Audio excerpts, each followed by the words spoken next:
హిందూ బంధువులందరికీ జై వాసవి. నేను మానసా గుప్తా. మాసాలలో వైశాఖ మాసం చాలా ప్రత్యేకమైనది.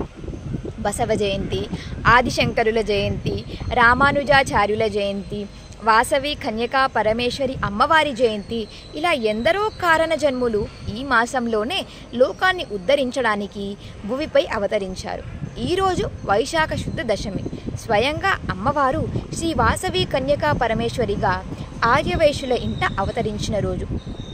దాదాపు 10వ శతాబ్దంలో రాజమహేంద్రవరం అనే రాజ్యాన్ని, నేటి ఆంధ్రప్రదేశ్లోని రాజమండ్రి ప్రాంతాన్ని విష్ణువర్ధనుడు అనే చక్రవర్తి పాలించేవాడు. ఈ రాజ్యంలో వెంగి ప్రాంతంలోని 18 పరగణాలను, నేటి పశ్చిమ గోదావరి జిల్లాలోని పెనుగొండను రాజధానిగా చేసుకొని కుసుమశ్రేష్ఠి అనే రాజు సుభిక్షంగా పాలించేవాడు.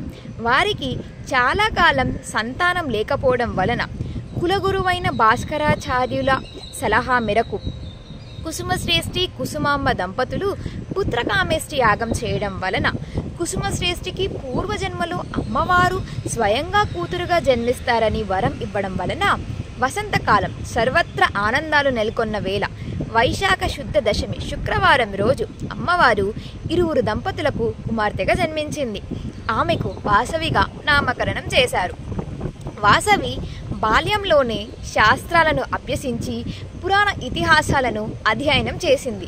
వారి కులదైవం నగరేశ్వర స్వామిని నిత్యం దర్శించేది. చాలా శివభక్తి కలిగి ఉండేది. మామూలు ఆడపిల్లల్లాగా లౌకిక విషయాల పట్ల ఆసక్తిగా ఉండేది కాదు. చాలా గంభీరంగా, ఎక్కువగా ధ్యాన నిమగ్నురాలై ఉండేది. ఆమె మహాసౌందర్యవతి.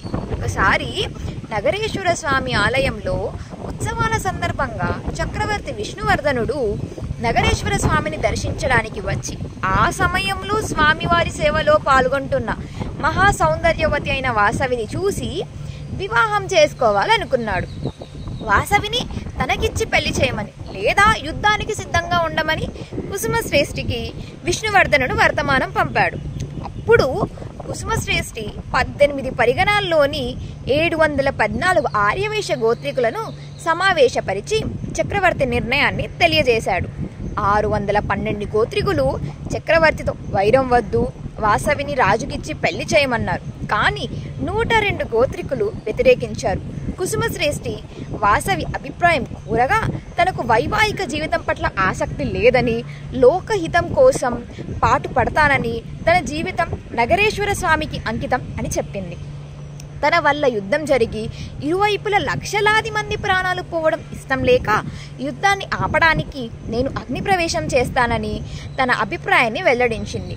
దీనికి 102 గోత్రికులు తాము కూడా వాసవితో పాటు అగ్నిప్రవేశం చేస్తామని తమ అభిప్రాయాన్ని వెల్లడించగా వాసవి దీనికి ఒప్పుకుంది. మాఘ శుద్ధ విధియ రోజు గోదావరి నది ఒడ్డున 103 అగ్నికుండాలు ఏర్పాటు చేశారు. వాసవితో పాటు ఆమెకి మద్దతుగా నిలిచిన 102 గోత్రికుల నుండి ఒక్కొక్క జంట అగ్నిప్రవేశం చేస్తున్న సమయంలో వారికి వాసవి చతుర్భుజిగా పరమేశ్వరిగా దర్శనమిచ్చింది.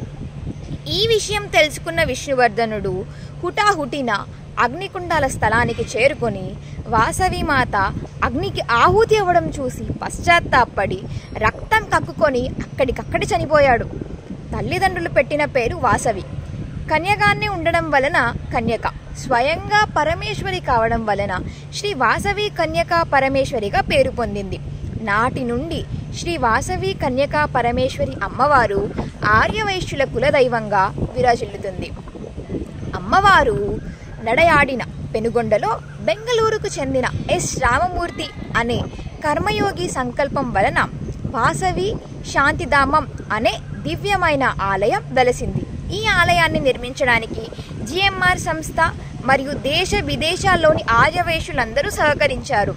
ఈ ఆలయంలో 90 అడుగుల ఎత్తు, 40 టన్నుల బరువైన పంచలోహాలతో నిర్మితమైన అమ్మవారి విరాట్ స్వరూపాన్ని ప్రతిష్ఠించారు. దేశం నలుమూలల నుండి ప్రతిరోజు కులాలకు అతీతంగా వేలాది మంది అమ్మవారిని దర్శించి తరిస్తున్నారు.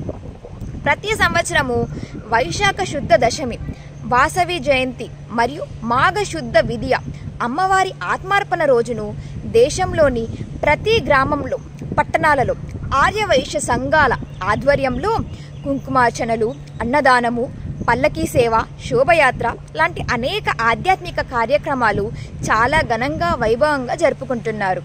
వాసవిమాత జయంతి మరియు ఆత్మార్పణ రోజు ఏపీలోని కూటమి ప్రభుత్వం అధికారికంగా అమ్మవారికి పట్టు వస్త్రాలను సమర్పిస్తున్నారు. ఏపీ ప్రభుత్వానికి ఆర్యవేశులందరూ తరపున ధన్యవాదాలు తెలియజేస్తూ అమ్మదయ్య మనందరిపై అపారంగా ఉండాలని కోరుకుంటూ జై వాసవి, జై జై వాసవి.